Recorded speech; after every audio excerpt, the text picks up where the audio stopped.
Hey, what's happening? Check it out. This clip here, how many times have you seen? I mean, crazy, right?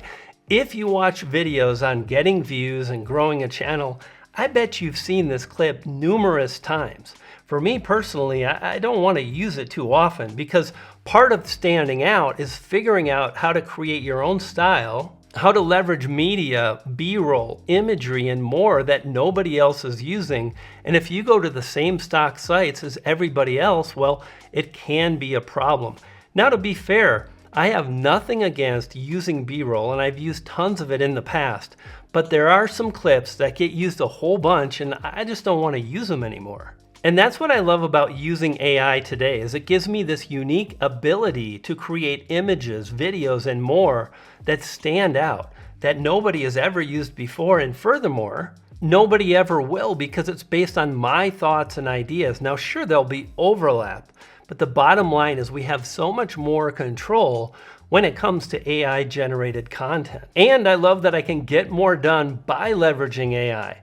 For example, I'm a big believer and user of Opus Clip.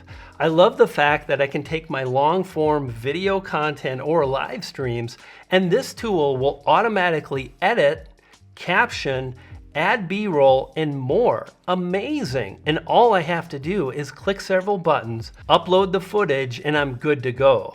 Check out Opus Clip yourself, link in the description, and I want to thank the folks at Opus Clip for sponsoring this particular video and my channel over the last few months.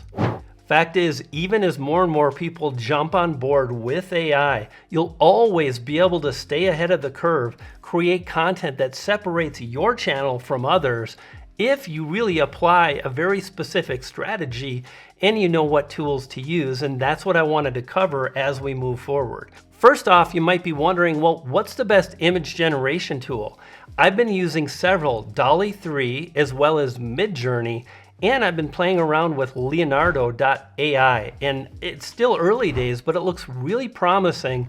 One of the things I love about that tool is that tokens replenish every single day, and basically you generate imagery or videos based on tokens with most of these tools. And if you're getting new tokens every day, that really gives you what you need to create great imagery and move forward. So don't think that you have to pay for these tools to use them. You don't, but at some point you might want to as your channel grows and whatnot.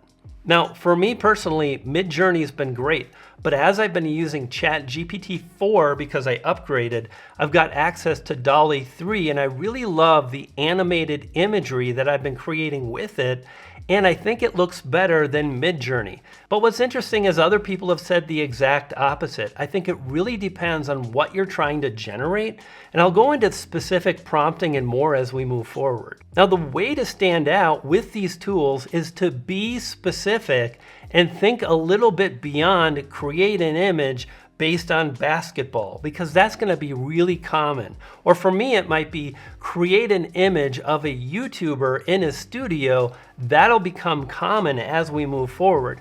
But how many people have an image of a poodle in a YouTube player with words like watch time or CTR, etc.? That's all me, because I've talked about my poodles in the past, and you should subscribe, because when you do, you'll feed a poodle. A little quirky, a little over the top, but it's become part of my brand, and you can do the same. Of course, by the way, if you haven't hit that subscribe button or hit the like button, well, consider doing so now. Let's continue.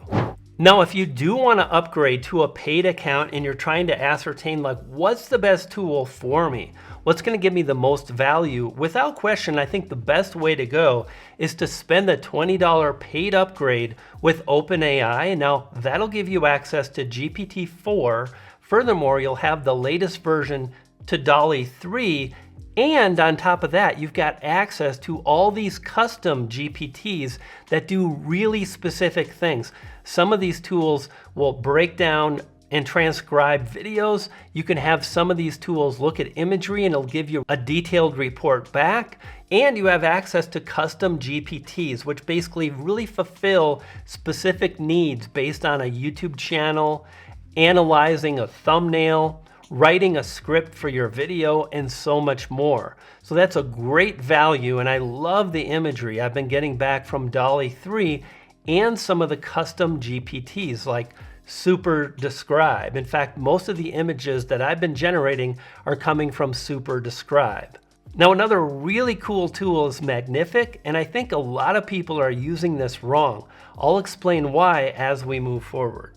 But let's talk about video first. Now, my workflow is basically what I've walked you through.